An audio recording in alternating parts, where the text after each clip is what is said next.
네, 반갑습니다. 같이 기도하시겠습니다. 은혜와 사랑이 충만하신 거룩하신 아버지 하나님 감사합니다. 하나님의 귀하신 사랑으로 저희들 구원해 주시고 거룩하신 주님의 몸된 교회 안에서 우리의 남은 생에 살아가도록 도와주시고 인도해 주시는 모든 은혜를 진심으로 감사를 드립니다. 주님께서 우리에게 베풀어 주신 그 은혜와 사랑이 얼마나 큰 것인지 저희들 하루하루 살아가는 삶 속에서 더 깊이 깨달아 알 수 있도록 도와주시고 또 그 은혜에 정직한 모습으로 보답하는 삶을 살도록 항상 일깨워 주시고 인도해 주옵소서. 세상은 여러 가지의 모습으로 혼란스럽고 어지러워져 가고 있습니다. 이러한 세상에서 구원받은 우리들이 어떠한 삶의 자세, 어떠한 삶의 목표를 가지고 살아가야 할 것인지를 항상 일깨워 주시고 얼마 남지 않은 이 땅에서의 우리의 삶이 헛되게 또 죄악에 물들지 아니하도록 주님께서 또한 지켜주시고 인도해 주옵소서. 오늘도 귀하게 우리 미선부 식구들 한자리에 불러 모으셔서 귀한 교제의 시간 허락해 주심에 감사드립니다. 우리들이 주님을 위해서 수고하고 희생하는 이 모든 시간들이 결코 주님 앞에서 헛되지 않을 줄 알고 이 일에 최선을 다하고 열심을 다할 수 있도록 우리의 마음과 생각을 일깨워 주시고 붙잡아 주옵소서. 주님께서 말씀하셨듯이 이 작은 소자에게 냉수 한 컵 대접한 것도 그 상을 결코 잃지 않는다라고 말씀하셨습니다. 우리가 주님을 위해서 복음을 위해서 수고하는 그 작은 수고가 결코 헛되지 않다라는 것을 저희들 분명히 인식하고 우리에게 맡겨진 그 일에 최선을 다하면서 주님의 영광을 나타내는 귀한 삶을 살아갈 수 있도록 늘 붙잡아 주시고 인도해 주옵소서. 또 우리 모두에게 육체의 강건함, 건강도 허락해 주셔서 주님을 섬기는 데 부족하지 않도록 주님께서 또한 이끌어 주시고 인도해 주옵소서. 이 시간도 온전히 주 성령님께만 의지하고 부탁합니다. 마치는 시간까지 함께 하시고 도와주옵소서. 감사드리면서 우리를 구원하시고 인도해 주시는 거룩하신 예수님 이름으로 기도 올렸습니다. 아멘. 예, 우리 마태복음 21장 찾겠습니다.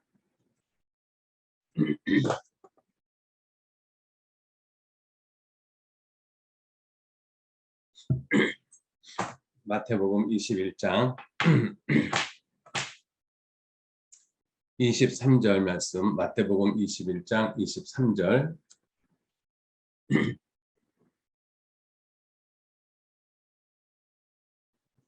네, 23절 말씀서부터 제가 읽도록 하겠습니다.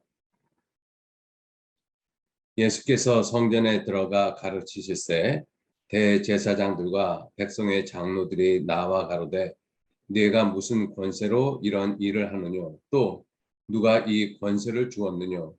예수께서 대답하시되 나도 한 말을 너희에게 물으리니 너희가 대답하면 나도 무슨 권세로 이런 일을 하는지 이르리라.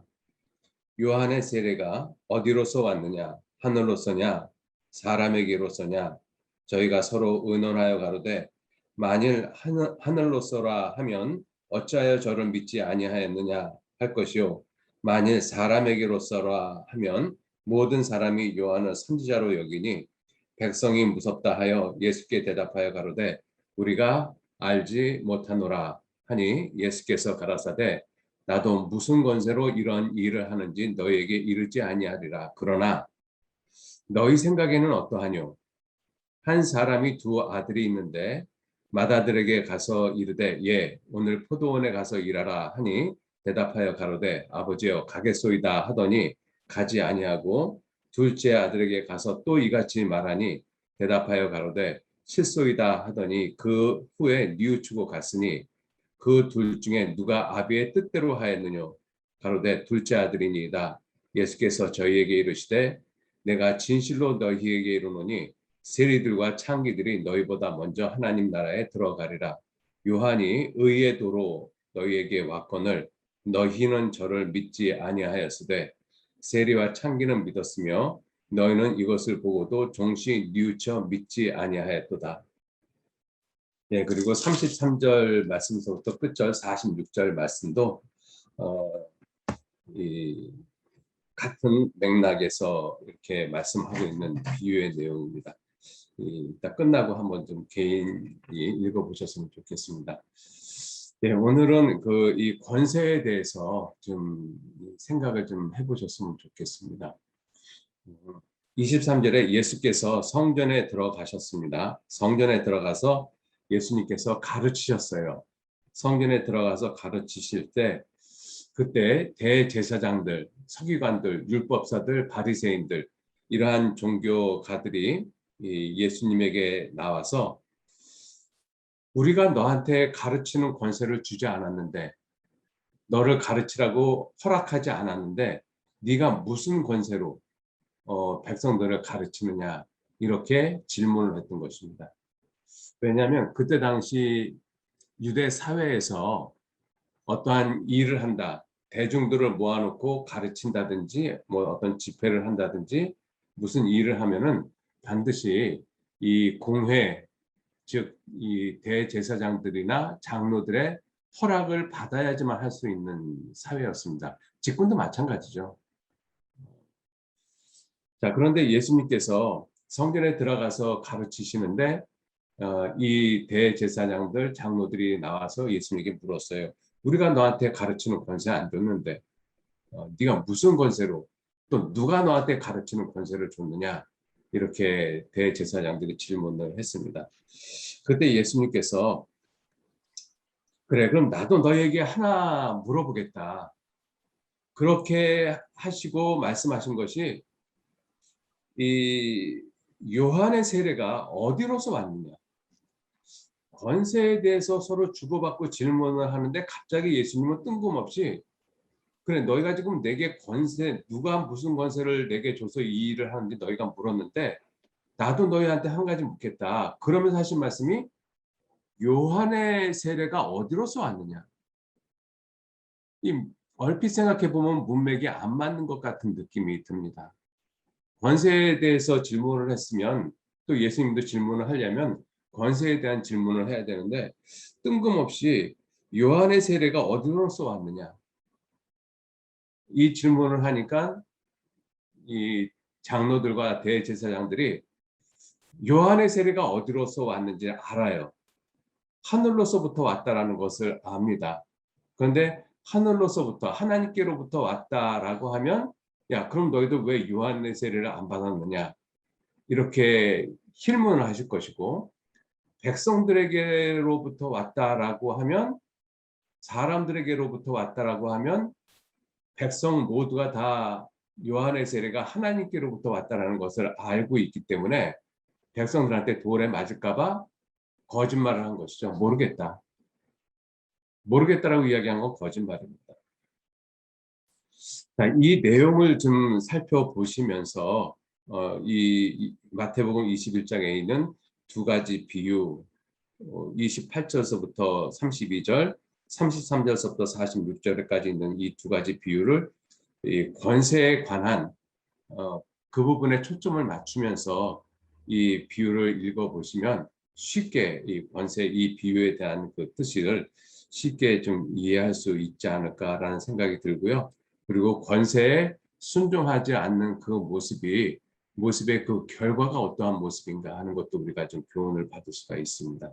그래서 권세라는 것은 아주 중요하다는 것을 이 말씀을 통해서 우리가 알 수가 있습니다.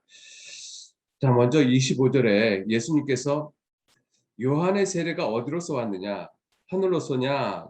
사람에게로서냐? 아, 그런데 이 유대 종교가들이 26절 만일 25절 끝부분에 만일 하늘로서라 하면 어찌하여 저를 믿지 아니하였느냐? 만일 사람에게로서라 하면 모든 사람이 요한을 선지자로 여기니 백성이 무섭다. 이 말을 하게 된, 이 장로들이 이 말을 하게 된 배경을 좀 한번 살펴보시죠. 이 마태복음에서는 그 내용이 잘 없는데 누가복음을 한번 찾아보시죠. 누가복음.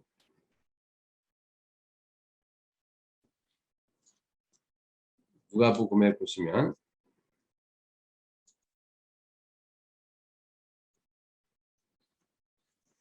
누가복음 7장을 한번 보시죠. 누가복음 7장.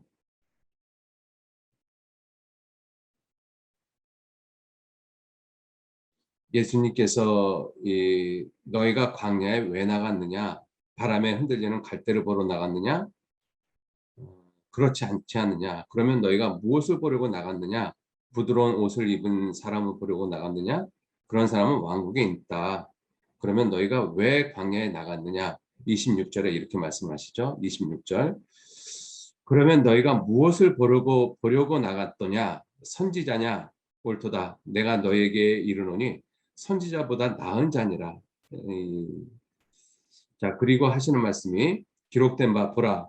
내가 내 사자를 내 앞에 보내노니 그가 내 앞에서 내 길을 예비하리라 한 것이 이 사람 세례 요한에 대한 말씀이다.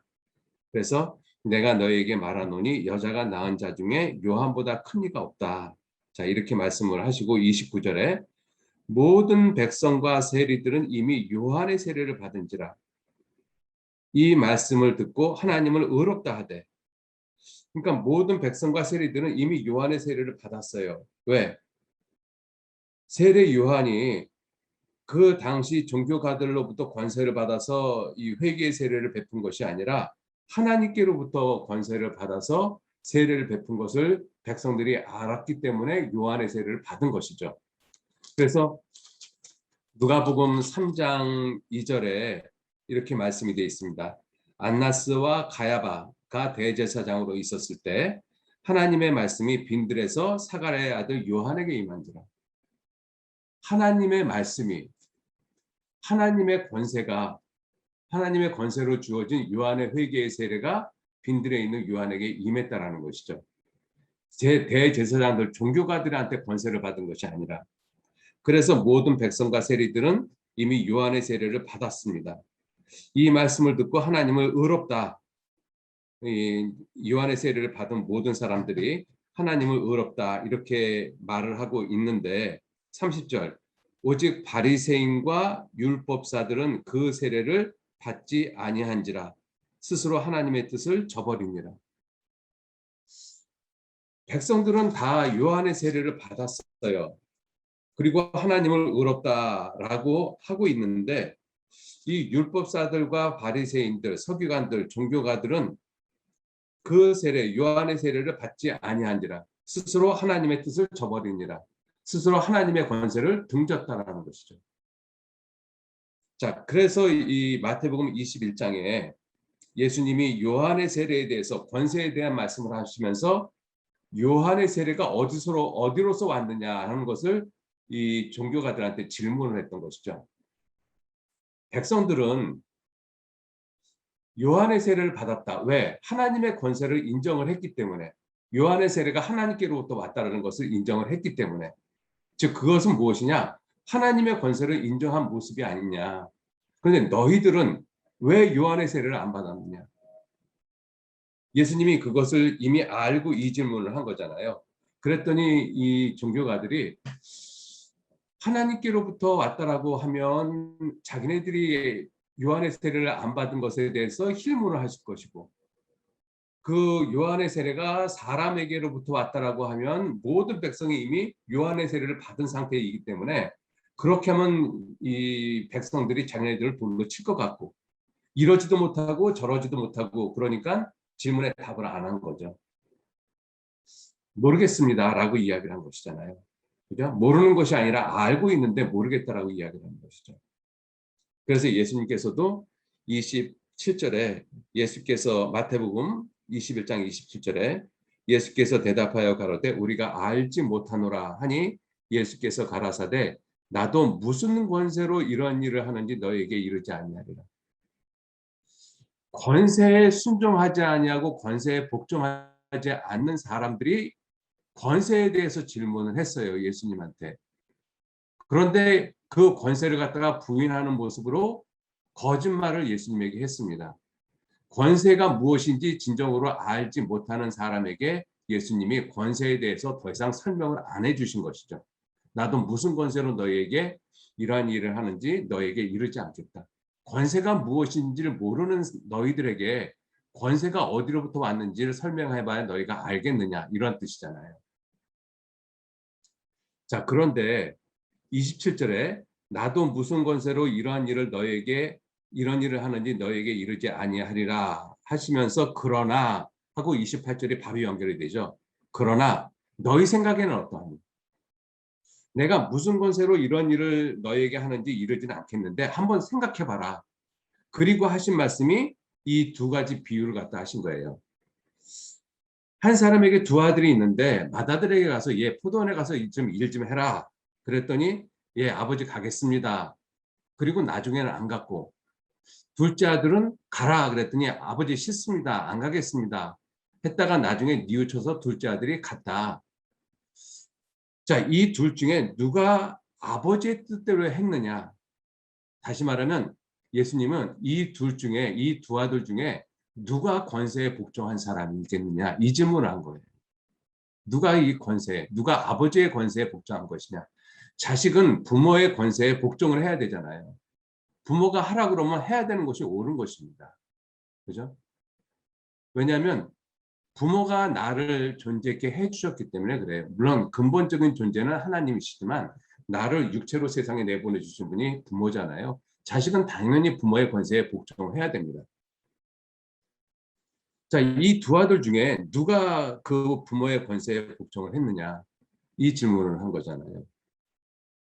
그랬더니 31절에 그 둘 중에 누가 아비의 뜻대로 하였느냐? 누가 아버지의 권세에 복종하였느냐? 유대 종교가들이 대답하기를 가로되 둘째 아들이니이다. 예수께서 저희에게 이르시되 내가 진실로 너희에게 이르노니 세리들과 창기들이 너희보다 먼저 하나님의 나라에 들어가리라. 왜 세리와 창기들이 너희보다 먼저 하나님에 들어가느냐? 그들은 하나님의 권세에 복종을 했다. 그래서 회개의 세례를 갖다가 그들이 받지 않았느냐?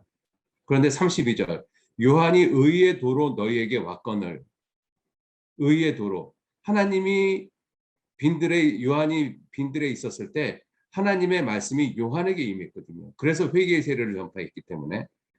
그래서 요한이 의의 도로 너희에게 왔거늘 너희는 저를 믿지 아니하였을 때, 너희는 그 요한의 권세를 갖다가 받아들이지 않았을 때 세리와 창기는 믿었으며 세리와 창기는 그 세례를 받았으며 너희는 이것을 보고도, 이것을 요한의 세례가 하나님께로부터 하나님의 권세로부터 왔다라는 것을 보고도 종시인 뉘우쳐 믿지 아니하였다. 이 말씀을 하신 거잖아요. 그러니까 예수님께서 이 그 종교가들한테 너희는 권세에 복종하지 않는 자들이다. 너희는 권세에 복종하지 않는 자들이다. 자, 그리고 권세에 복종하지 않는 자들의 모습이 결국은 어떻게 될 것이냐. 33절. 다시 한 비유를 들으라. 한 집 주인이 포도원을 만들고 산으로 두르고 거기 집자는 구유를 파고 망대를 짓고 농부들에게 세로 주고 타국에 갔다.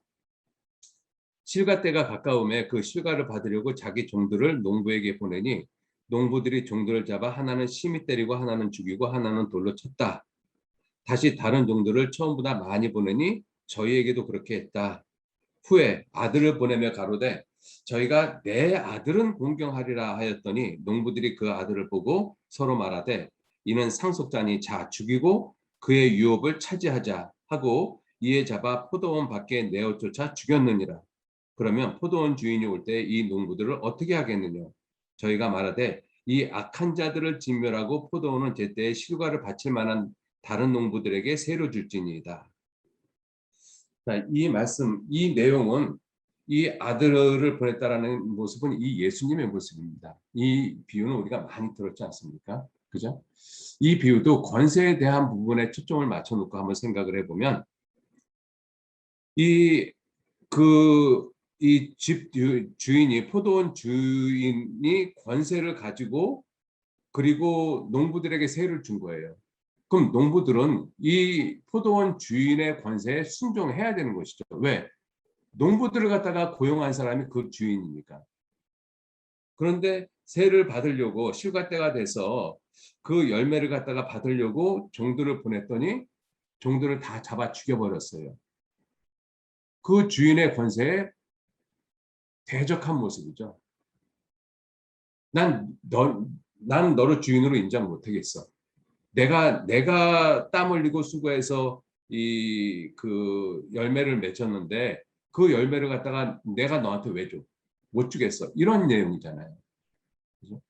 그래서 집 주인이 종들은 그렇게 했겠지만 내 아들을 보면 내 아들에 대한 권세는 인정을 할 것이다.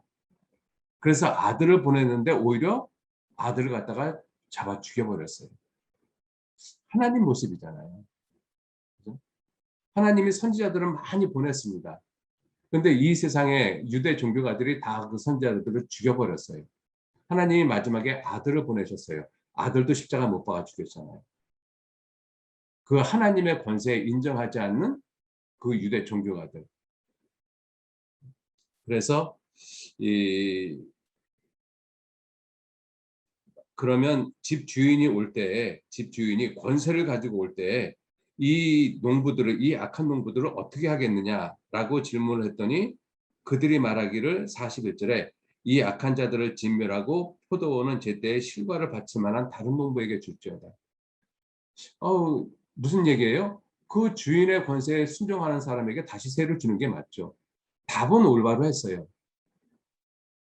그래서 예수께서 말씀하시기를 42절에 가라사대 너희가 성경에서 건축자들의 버린 돌이 모퉁이의 머릿돌이 되었나니 이것은 주로 말미암아 된 것이요 우리 눈에 기이하도다. 하나님의 권세로 된 것인 줄 우리가 안다. 이러한 뜻이잖아요. 이러한 것을 너희가 읽어본 일이 없느냐? 그러므로 내가 너희에게 이르노니 하나님의 나라를 너희는 빼앗기고 그 나라의 열매 맺는 백성이 받으리라. 이 돌 위에, 이 돌이 예수 그리스도잖아요. 이 돌 위에 깨어지는 자는 깨어지겠고 이 돌이 사람 위에 떨어지면 저를 가루로 만들어 흩으리라. 대제사장들과 바리새인들이 예수의 비유를 듣고 자기들 가리켜 말씀하신 줄 알고 잡고자 하나 무리를 무서워하니 저희가 예수를 선지자로 알미었더라. 그죠? 자, 그러니까 이 두 비유의 이 내용을 권세라는 부분에서, 왜냐하면 권세에 대한 질문을 했기 때문에 권세에 대한 부분에 대해서 이 비유를 생각을 해보면 아주 명확하게 좀 그 비유가 우리 마음 가운데 좀 이해가 되리라고 생각합니다. 자, 그래서 이 비유를 예수님의 비유를 우리가 생각을 해보면 이 권세에 순종하지 않는 유대 종교가들 다 망했습니다. 다 죽었잖아요. 그죠? 근데 이 권세에 순복한 사람들, 자기가 정말 죄인인 걸 깨닫고 이 세례 요한의 회개 세례를 받은 사람들이 예수 그리스도의 십자가의 공로를 갖다가 받아들였습니다. 그래서 너희는 먼저 회개하고 복음을 믿으라 말씀하신 거잖아요. 그죠? 그래서 이 회개와 이 믿음, 이것은 굉장히 중요하다는 것입니다. 그래서 세례 요한이 우리에게 회개의 세례를 갖다가 유대 사회, 유대 시대 때 이 회개의 세례를 전파했잖아요. 복음은 이 회개가 이루어지지 않으면 사실은 마음으로 받아들이기가 굉장히 어렵습니다. 유대 종교가들은 회개하지 않았잖아요. 그러니까 복음을 배척했어요. 그러니까 예수님을 십자가에 못 박아 죽였잖아요. 그리고 예수님을 십자가에 못 박아 죽인, 즉 하나님의 권세를 인정하지 않는 그들은 지금도 지옥에서 끊임없이 이 고통을 받고 있습니다. 권세에 순종하지 않는 결과가 그 모습입니다. 자, 그래서 우리가 좀 생각을 해보면 이 권세에 대해서 주님이 이런 말씀을 하셨어요. 로마서 13장을 한번 보시죠. 로마서 13장.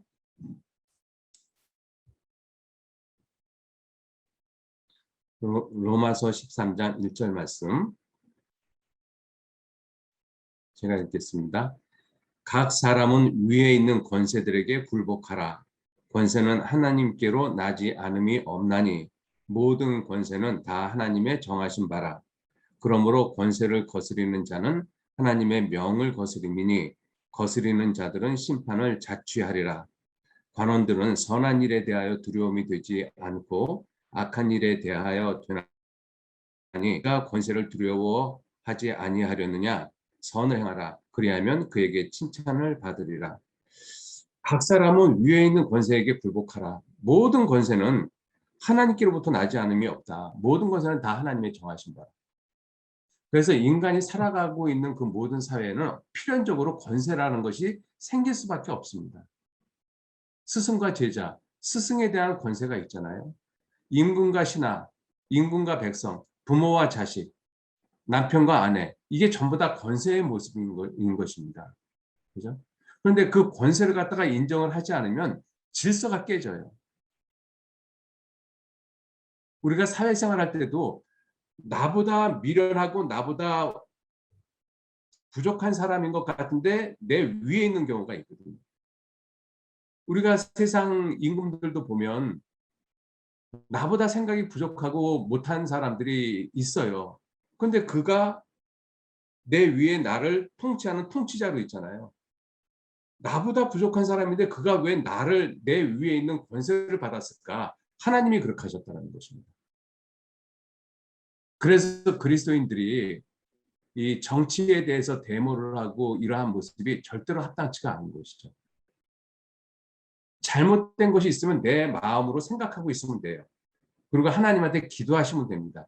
잘못된 것을 판단하지도 말라는 뭐 멍청한 생각을 가지라는 뜻이 아니라 우리가 지혜가 있으니까 판단이 되어지죠. 그런데 그 판단되어지는 것을 가지고 당을 만들고 데모를 하고 압력단체를 만든다. 그것은 합당치 않습니다. 그죠? 왜냐하면 모든 권세는 다 하나님의 정하신 바라. 그러므로 권세를 거스르는 자는 하나님의 명을 거스립니다. 그래서 내 위에 있는 사람이 나보다 생각이 부족하고 잘못된 지시를 할 수도 있어요. 예수님께서 십자가에 못 박히시기 전에 그 빌라도에게 신문을 받았잖아요. 그죠? 빌라도가 재판장으로 있었습니다. 예수님의 재판장. 아니, 예수님을 재판할 사람이 세상에 누가 있겠어요? 그죠?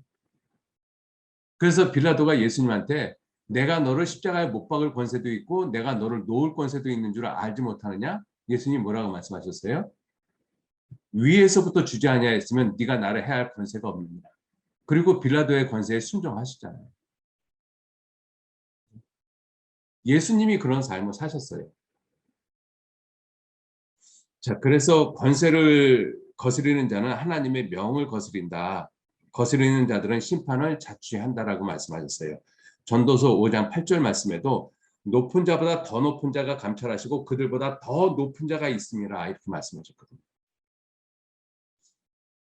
최고의 권세자는 하나님이십니다. 최고의 권세자. 그 하나님께서 권세 있는 자를 갖다가 내 위에 두셨어요. 그래서 우리가 그 권세에 순종하고 복종하는 것이 옳은 모습입니다. 회사 생활도 마찬가지고 우리가 이 사회 생활도 마찬가지고 그리고 우리가 이 대한민국이라는 이 나라에 살고 있는 모습도 마찬가지고 또 우리가 교회 안에서도 이 권세가 주어져 있습니다. 그죠? 세상 권세하고는 다른 모습이지만 분명히 질서를 위해서 교회 안에서도 권세가 있어요. 그래서 부서에 장이 있고 부서에 일꾼들이 있잖아요. 그리고 일을 하시는 손발과 같은 우리 형제자매님들이 있습니다. 그 권세에 순종하고 복종하는 것이 옳은 모습인 것이에요. 그죠? 교회라고 해서 왜 나한테 이런 일을 시켜? 이렇게 이야기를 하면 안 되죠. 오히려 세상보다 그 권세에 훨씬 더 순종하고 복종하는 것이 옳은 것입니다. 그래서 디도서 3장 1절 말씀에도 정사와 권세 잡은 자에게 복종하라. 이렇게 말씀하셨잖아요. 베드로전서 2장 13절 말씀에도 인간의 세운 모든 죄도를 주를 위해서 순복하라고 말씀하셨어요. 인간의 세운 모든 죄도. 그러니 교회 안에서의 이 권세에 순종하는 그 모습은 당연히 옳은 것입니다. 반드시 옳은 것이에요. 왜? 권세에 순복하지 않으면 질서 자체가 깨지기 때문에 그렇습니다. 아무 일도 안 돼요. 집안에서 부모 자식 간의 그 이 관계가 사실은 질서 가운데 이루어진 것이잖아요. 그죠? 부모는 자식을 사랑하고 자식은 부모의 말에 순종하고 복종해야 되고 또 스승과 제자의 모습도 마찬가지잖아요. 근데 지금은 그 권세들이 다 깨져버린 모습이에요. 배우는 제자들이 스승을 갖다가 이 경찰에다 고발을 하고 부모를 갖다가 고발을 하고 막 이런 세상이 돼버렸잖아요. 권세가 무엇인지 모르는 세상이기 때문에 그렇습니다. 그들은 다 깨어진다라고 되어 있어요. 그죠? 그래서 이 우리가 이러한 예수님의 이 말씀을 통해서 우리가 신앙생활을 하면서 권세에 순종하는 그러한 그 마음의 자세, 순복하는 그 삶, 그것이 내 신앙생활을 탄탄하게 만들어가는 믿음을 더욱더 굳게 만들어가는 방법 중에 하나라는 것을 우리가 좀 알았으면 좋겠습니다. 네, 여기까지 말씀드리겠습니다. 고맙습니다.